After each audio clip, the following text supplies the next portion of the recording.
नमस्कार दोस्तों। क्या हो अगर गैस की कीमतें 2,000 रुपए सिलेंडर से ऊपर पहुंच जाएं, पेट्रोल की कीमतें 200 रुपए प्रति लीटर तक पहुंच जाएं।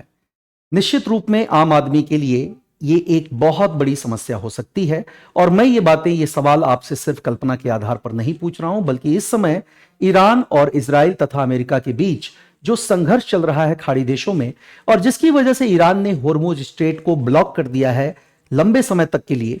अब इसका परिणाम दुनिया भर में अलग अलग देशों पर नजर आने लगा है। और भारत भी, चूंकि भारत अपनी कुल ऊर्जा आवश्यकताओं के आधार पर देखा जाए तो 80% तक की ऊर्जा आवश्यकताओं के लिए हम आयात पर निर्भर हैं। ऐसे में घरेलू सिलेंडर की आपूर्ति में होने वाली कमी निश्चित रूप से आम आदमी के जीवन को प्रभावित कर रही है। लेकिन चूंकि सरकार का यह दायित्व होता है कि अपने देश के नागरिकों की सुविधाओं का पूरा पूरा ख्याल रखा जाए, ऐसे में भारत सरकार के द्वारा रिसेंटली स्टार्ट किया गया है दोस्तों ऑपरेशन संकल्प, जो कि तेल और गैस संकट से भारत को उबारने की सरकार की एक पहल है। लेकिन समझना होगा कि आखिरकार ये ऑपरेशन संकल्प है क्या और ये करने की जरूरत क्यों पड़ी। दोस्तों, क्या इससे पेट्रोल और डीजल की कीमतों में, गैस की कीमतों में क्या इससे कमी आ जाएगी? क्या एलपीजी सिलेंडर सस्ता हो जाएगा? ये सारे सवालों का जवाब चलिए तलाशते हैं। आप सभी को पता है कि होर्मुज जलडमरू मध्य जो है, ये दुनिया भर में तेल और गैस आपूर्ति के लिए एक महत्वपूर्ण मार्ग माना जाता है, जो कि ईरान के नियंत्रण क्षेत्र में आता है। लेकिन जब से इजराइल और अमेरिका के द्वारा ईरान पर हमले किए गए, ईरान ने नाराजगी की वजह से और अपनी सुरक्षा के मद्देनजर इस रास्ते को, इस स्ट्रेट को बंद कर दिया है। और वहां पर 25 से भी ज्यादा जहाज फंसे हुए हैं, जहां लाखों करोड़ों लीटर एलपीजी और कच्चा तेल यानी क्रूड ऑयल उन पर लोडेड है। समस्या इस बात को लेकर के भी है दोस्तों कि कोई भी जहाज वहां से निकलने के लिए किसी भी तरह की जबरदस्ती नहीं कर पा रहा है, क्योंकि ऐसे में अगर ईरान उस पर हमला करता है तो फिर वहां कई दूसरे गंभीर पर्यावरणीय संकट खड़े हो सकते हैं। लेकिन भारत सरकार के द्वारा जो ऑपरेशन संकल्प शुरू किया गया है और जिस तरह से आपके विदेश मंत्री एस जयशंकर लगातार द्विपक्षीय बातचीत कर रहे हैं, इसके नतीजे धीरे धीरे सामने आने लगे हैं। भारत के नियंत्रण वाले और भारतीय ध्वज लगे हुए 3 जहाज जो होर्मुज जलडमरू मध्य से गुजरने वाले थे, जो वहां पर काफी समय से फंसे हुए थे, उसे निकलने के लिए तेहरान ने इजाजत दे दी। और शायद यह भारत सरकार की इस कूटनीति का और इस लगातार हो रही द्विपक्षीय बातचीत का ही नतीजा है कि फिलहाल दुनिया के दूसरे किसी भी देश की तुलना में भारत को यह मिली राहत स्थानीय स्तर पर लोगों के जीवन को राहत पहुंचाने वाली है। सरकार पर पड़ने वाले लगातार दबाव को, जो स्थानीय स्तर पर, और विपक्ष भी चूंकि सरकार पर हमलावर है, इस पर भी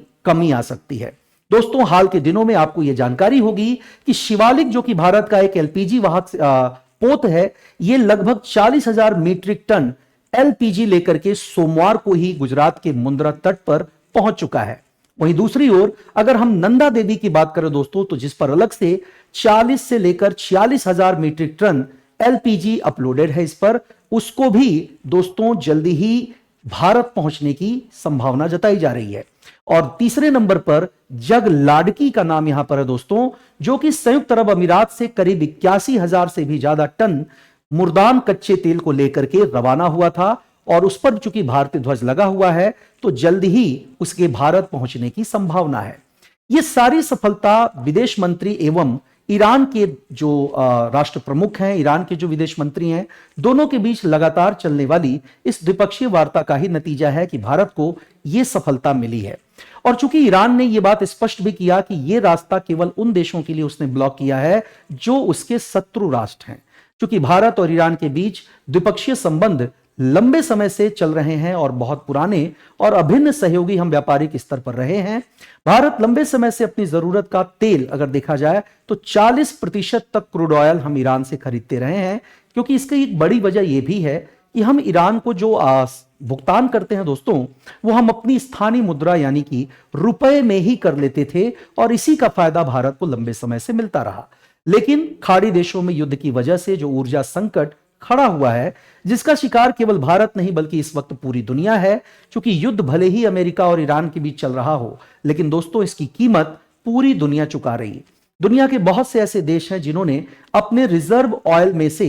काफी मात्रा में ऑयल को इंटरनेशनल मार्केट में रिलीज करने की बात कही है। लेकिन यह स्थिति कब तक सुधरेगी, इसको लेकर के सरकार इंतजार नहीं कर सकती थी और यही कारण है कि हमें ऑपरेशन संकल्प लॉन्च करना पड़ा। ऑपरेशन संकल्प का दोस्तों अगर मुख्य उद्देश्य देखा जाए तो खाड़ी देशों में लगातार जो तनाव बढ़ रहा है उससे बचने के लिए जो भी भारतीय जहाज वहां पर मौजूद हैं उन्हें भारत तक पहुंचने के लिए सुरक्षित मार्ग प्रदान करना, यही इसका मकसद है। और इस ऑपरेशन से दोस्तों इसमें अगर शामिल संस्थाओं की बात की जाए तो इसमें हमारा रक्षा मंत्रालय, विदेश मंत्रालय और जहाज रानी तथा पेट्रोलियम मंत्रालय के संयुक्त कार्यों की बात को कहा जा सकता है। उनके संयुक्त प्रयासों को सराहने की आवश्यकता है। खाड़ी देशों में दोस्तों चूंकि तमाम ऐसे भारतीय नौसेना के युद्धपोत मौजूद हैं जो वहां से गुजरने वाले इन ऑयल टैंकर्स और बड़े बड़े एलपीजी टैंकर्स को सुरक्षा प्रदान करने और उनको सुरक्षित निगरानी में अपने गंतव्य तक पहुंचने के लिए रास्ता उपलब्ध कराने के लिए मौजूद हैं।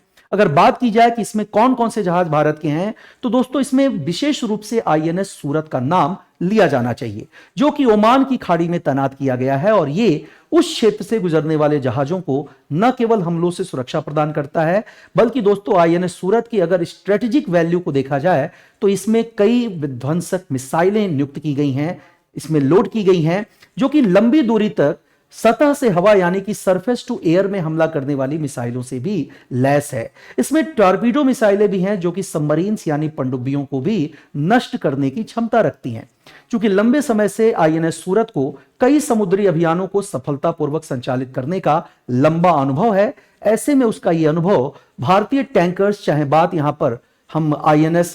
जगलाड़की की करें या फिर किसी और की आईएनएस नंदा की कर सकते हैं, ये सारे जो जहाज हैं ये भारत सुरक्षित तरीके से पहुंच सकें और स्थानीय स्तर पर लोगों को महंगे सिलेंडर के क्राइसिस और एलपीजी सिलेंडर्स के घरेलू आपूर्ति में जो बाधा आई है, जो कॉमर्शियल सिलेंडर्स की आपूर्ति में जो बाधा आई है या फिर आने वाले समय में पेट्रोल और डीजल की कीमतों के बढ़ने की जिस आशंका से लोग घबराए हुए हैं, इन सभी चीजों से भारतीयों को राहत मिलने की पूरी संभावना है।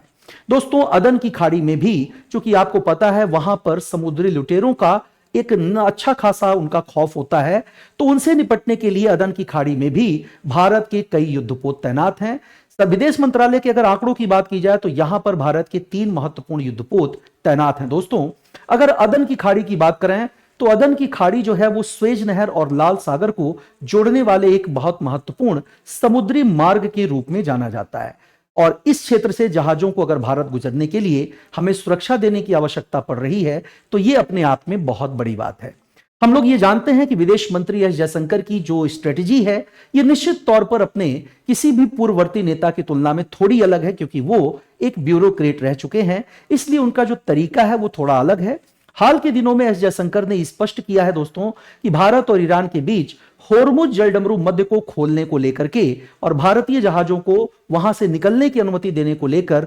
लगातार बातचीत चल रही है। हालांकि यहां पर दोनों देशों के बीच ऐसा कोई व्यापक समझौता तो नहीं हुआ, लेकिन ईरान ने और तेहरान ने भारत को यह आश्वासन दिया है कि चूंकि भारत उसका मित्र राष्ट्र है तो भारत को किसी तरह की कोई समस्या नहीं होगी। दोस्तों एस जयशंकर के अनुसार दिल्ली और तेहरान के बीच में चूंकि जो लगातार बातचीत हो रही है उसका परिणाम ही यह है कि ये 3 जहाज अब भारत पहुंचने की स्थिति में है, जिसमें से एक पहुंच चुका है, एक जो है वो आज शायद पहुंच जाएगा और तीसरा जहाज भी कुछ ही दिनों में भारत पहुंच जाएगा। और ऐसे में अगर ये सारी चीजें भारत की विदेश नीति को मजबूती से स्थानीय लोगों के जीवन को सरल बनाने में मदद करने का मौका दे रही हैं तो इससे बेहतर क्या ही हो सकता है। लेकिन सवाल यह है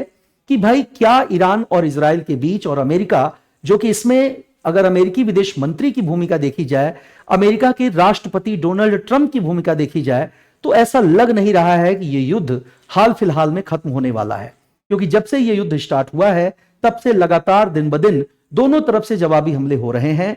दोनों देश एक दूसरे के हथियारों के भंडारों के खत्म होने की बातें कर रहे हैं, लेकिन इतना तो तय है कि अमेरिका के लिए यह युद्ध अब तक के सबसे महंगे युद्ध में बदलता जा रहा है।